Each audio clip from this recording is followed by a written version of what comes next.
The hook shot is often described as the good player's bad shot. So if you're prone to the odd hook shot on the golf course, at least you've got that on your side, that you can say, well, that hook shot that I've just hit out of bounds, that's a good player's bad shot. I'm sure your mates will believe you if that's what you tell them. But the hook shot generally comes from two main issues. One is that the club face is coming from the inside line, sometimes too much from the inside line. And the second one is the club face is going to be too closed during the impact phase. And that's what will create spin and curvature on the golf ball.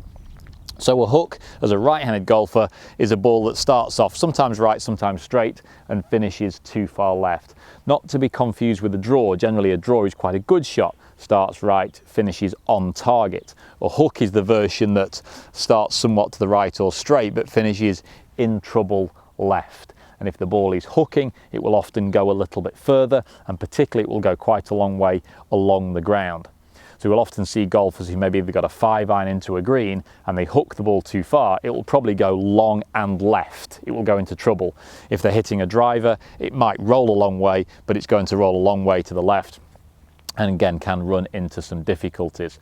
So we've got too much spin on the ball. The spin is created, one, by the path of the club probably coming too much from in to out through the impact phase, and the other would be the club face is aiming too far to the left. Now if the club face wasn't aiming left and the club face was aiming square to the path, it might just be a block. So it might be a straight down the right hand side and doesn't come back in. Block shot.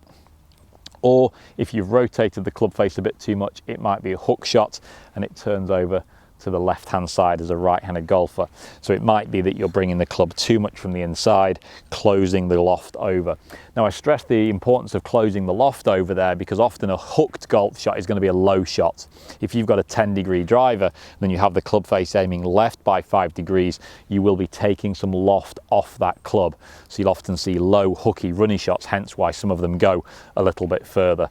So a hooked shot is too much from the inside and too much hands. If I hit one now, and it just nose ends, bang, down the left-hand side. What we call a snap hook or a duck hook, a pretty ugly looking golf shot. That was a very exaggerated version. Don't get me wrong, you might not be doing it quite that far, but the impact conditions, the reasons why your ball is doing what it's doing are the same as why that ball did that. This next series of videos will outline very carefully what the hook is and what drills and corrections you should be making in your game to try and iron out the hook shot and produce baby draws or even straight golf shots.